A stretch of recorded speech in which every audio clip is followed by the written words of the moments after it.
Gak perlu waktu lama, kurang dari 24 jam, manajemen Persib berhasil menyelesaikan masalah dengan cepat dan tepat.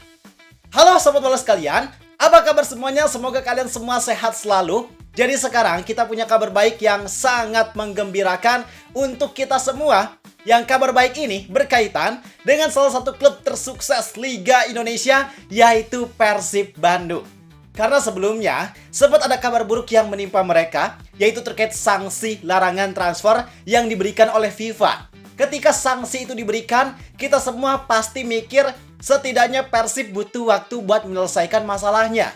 Gak sedikit juga dari kita yang khawatir takutnya masalah tersebut berpengaruh terhadap kiprah Persib di kompetisi Liga maupun di Asia. Tapi ternyata gak perlu waktu lama, kurang dari 24 jam masalah tersebut bisa langsung diselesaikan oleh manajemen Persib Bandung. Wow. Tentu ini jadi kabar yang sangat baik dan juga menarik. Pasti kita semua penasaran kenapa kok bisa manajemen Persib segercep ini menangani masalahnya. Maka dari itu, kita di sini mau ajak kalian semua buat memahami situasi tersebut. Kita bahas sebenarnya apa kunci yang bikin manajemen Persib bisa sangat cepat untuk mengatasi masalahnya.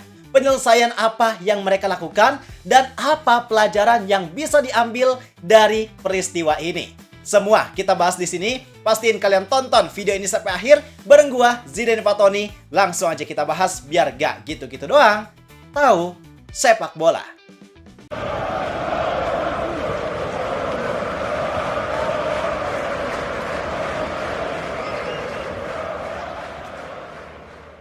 Oke, yang pertama, kita mau ngasih tahu dulu ke kalian terkait masalah sebenarnya yang terjadi itu gimana. Karena kalau kemarin kan penjelasan kita masih ngawang-ngawang, masih mengira-ngira. Karena kemarin situasinya, informasi yang kita dapatkan masih sangat terbatas. Nah sekarang, kita udah dapat konfirmasi langsung terkait masalah yang sebenarnya terjadi itu gimana. Jadi kita semua pasti udah tahu kan kalau Robert Rene Alberts dipecat dari jabatannya sebagai pelatih kepala Persib di tahun 2022. Waktu itu dia dipecat memang gara-gara performa Persib di awal musim yang kurang baik. Dan memang saat itu Persib secara signifikan melakukan upgrade kualitas pelatih dari Rene Alberts ke Luis Mia. Nah, tapi fakta yang harus kita pahami bahwa status dari Robert Rene Alberts setelah dicopot jabatannya dari posisi pelatih kepala Persib itu ternyata dia gak benar-benar berpisah dari skuad Persib. Karena faktanya ketika Rene Alberts masih menjabat sebagai pelatih di skuad Persib, dia juga ternyata punya beberapa tugas lainnya selain tugas utamanya sebagai pelatih. Salah satunya adalah tugas dia sebagai konsultan untuk tim binaan Persib, mulai dari tim Persib U16, U17, U19, Persib B, Maung Anom, dan Persib Academy. Yang tugas tersebut udah dilimpahkan ke Rene Alberts mulai dari tahun 2021 dan berlaku sampai kontraknya habis di tahun 2025. Jadi faktanya memang walaupun dia udah gak menjabat sebagai pelatih kepala, tapi dia masih punya tugas yang harus dia laksanakan di Persib Bandung sampai tahun 2025. Nah, masalahnya setelah jabatan pelatih kepala Rene Alberts dicopot, ternyata dia gak pernah lagi ngelakuin tugasnya sebagai konsultan tim binaan. Padahal yang dicopot itu jabatannya sebagai pelatih kepala, sedangkan konsultan buat tim binaannya, dia masih punya tanggung jawab. Dan manajemen yang sekarang ternyata bukan gak tahu terkait permasalahan ini, bukan juga mereka gak mampu bayar kewajiban yang harus mereka bayarkan ke Rene Alberts, melainkan manajemen Persib sengaja gak memberikan bayaran penuh karena mereka merasa bahwa Rene Alberts ini masih belum ngelaksanain kewajibannya. Otomatis Persib juga gak mau rugi dong. Mereka ngasih duit tapi Rene Alberts-nya sendiri malah gak kerja. Sampai di bulan Januari 2025, Persib itu udah ngasih surat resmi ke Rene Alberts. Mereka nyampein berdasarkan catatan mereka bahwa Rene Alberts ini belum ngelakuin kewajibannya sebagai konsultan tim muda sejak tanggal 22 Agustus 2022.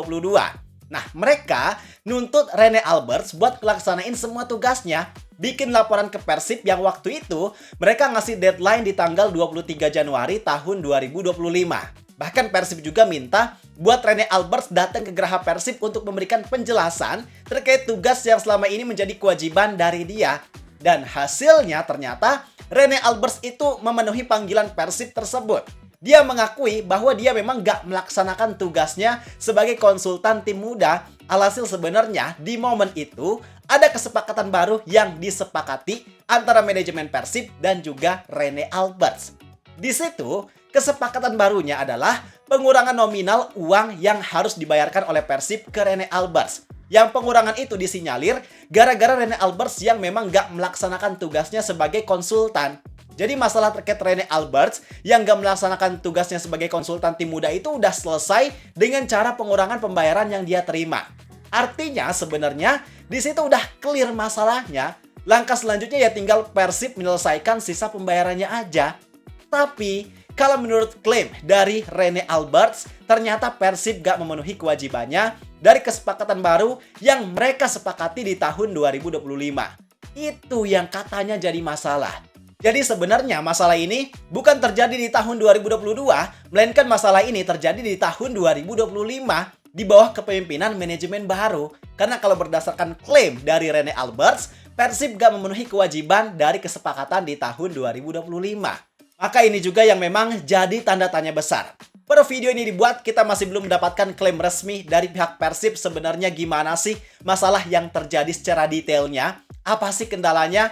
Kok bisa-bisanya kewajiban yang harusnya dibayarkan ke Rene Alberts malah ngaret pembayarannya?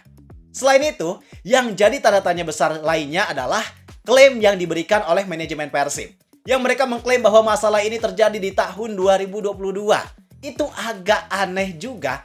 Gua setuju dengan pendapat yang disampaikan sama Eko Maung. Dia mempertanyakan kenapa Persib harus menyematkan tahun 2022. Katanya itu seolah manajemen Persib yang sekarang gak mau tersalahkan. Dan mereka malah melimpahkan masalah ini bahwa ini adalah kesalahan yang dilakukan oleh manajemen lama. Padahal gak peduli mau ini kesalahan yang dilakukan kapanpun juga. Karena yang diwakili oleh manajemen bukan nama pribadi. Melainkan yang mereka wakili adalah nama instansi. Mau tahun 2025, 2022, 2015, 2010, selama itu terjadi di lingkungan manajemen Persib, maka itu udah jadi tanggung jawab bersama yang memang udah selayaknya harus diselesaikan. Dan tadi juga kita udah mendapatkan klaim dari Rene Alberts bahwa kewajiban yang nggak dilaksanakan oleh Persib ternyata itu bukan masalah di tahun 2022. Melainkan itu adalah masalah kesepakatan di tahun 2025. Jadi ini yang masih agak membingungkan. Seolah klaim dari Rene Alberts dan juga Persib itu malah berbeda. Dan yang harus kita pahami juga bahwa kasus ini bukan kasus yang tiba-tiba terjadi sekarang, tapi ini merupakan kasus yang udah melewati berbagai macam proses khususnya di FIFA. Jadi momen sanksi yang keluar bertepatan dengan Persib yang lagi sibuk mendaftarkan pemain itu sebenarnya bukan kesengajaan yang dilakuin sama Rene Alberts, tapi memang udah begitu alurnya. Dan kelihatannya solusi yang dilakukan oleh Persib adalah mereka langsung bayar uangnya ke Rene Alberts tanpa ada proses banding dan lain hal sebagainya. Satu sisi sebenarnya bagus ya, karena masalahnya ternyata bisa jadi cepat selesai. Tapi satu sisi lainnya, ini juga jadi pertanyaan. Kalau memang misal pihak dari Persib ngerasa gak bersalah, atau mungkin merasa ada satu hal yang mengganjal, setidaknya pasti mereka harusnya ngajuin banding dulu, ada proses dulu. Tapi sekarang ternyata mereka langsung bayar tanpa ada proses apapun. Maka situasi tersebut bisa jadi menandakan bahwa klaim yang dibilang sama Rene Alberts bahwa Persib gak memenuhi kewajiban yang udah disepakati di tahun 2025 bisa jadi itu memang benar. Karena Persib di sini merasa ada kesalahan yang mereka lakukan, alhasil penyelesaiannya ya udah langsung dibayar aja tanpa ada proses banding dan lain hal sebagainya. Terlepas dari siapa yang salah dalam kasus ini, ada dampak positif yang bisa kita ambil. Satu sisi, sebenarnya situasi ini membuktikan bahwa manajemen Persib ternyata merupakan manajemen yang responsif terhadap segala macam sesuatu yang terjadi. Bisa kita lihat dengan mereka yang langsung memberikan statement ketika tahu mereka terkena sanksi dari FIFA, terus mereka langsung gerak cepat menyelesaikan masalah kurang dari 24 jam, itu tentunya jadi hal yang harus kita apresiasi dari manajemen. Cuma, situasi ini juga tentunya jadi pukulan keras untuk manajemen Persib. Terlepas dari apa masalahnya, terlepas dari siapa yang salah, tapi situasi ini memang gak selayaknya untuk terjadi di skuad Persib. Kalaupun ada masalah, gak selayaknya penyelesaian masalahnya seperti sekarang. Sebisa mungkin, kalau memang ada masalah ataupun kendala tertentu, maka itu harus dibereskan secepatnya agar situasi ini gak terjadi di kemudian hari. Dan seperti yang kita bilang, manajemen Persib juga wajib melakukan bersih-bersih sama masalah lainnya. khawatir ternyata masih ada masalah lain yang memang belum selesai, maka itu harus diselesaikan secepatnya agar terhindar dari situasi yang sama. Dan untuk skuad Persib yang sekarang lagi fokus menjalani training camp di Bali, mereka sekarang bisa lebih fokus lagi tanpa ada kekhawatiran apapun. Karena per video ini dibuat berdepatan dengan Day One training camp Persib di Bali, dan kelihatannya beberapa pemain baru juga udah bergabung. Contoh kayak Daniel Loncar, dia ternyata udah langsung gabung training camp bareng Persib di Bali. Termasuk para pemain lainnya juga tentu bakal segera bergabung bersama skuad Persib. Dan dari kasus yang terjadi sekarang, hal yang paling penting adalah kita harus mengambil pelajaran dari kasus ini. Gak perlu lagi untuk saling menyalahkan satu sama lain. Yang penting kasusnya udah selesai. Coach Rene Alberts happy, Persib aman, semuanya lancar. Jadi itu penjelasan terkait kabar baik Persib yang udah lolos dari sanksi FIFA. Sekarang pendapat kalian terhadap situasi ini gimana? Boleh tulis di kolom komentar. Gua rasa cukup sekian untuk video kali ini. Like dan subscribe-nya jangan lupa. Terima kasih. Gua Zidan Fatoni. Sampai jumpa di video berikutnya. See ya!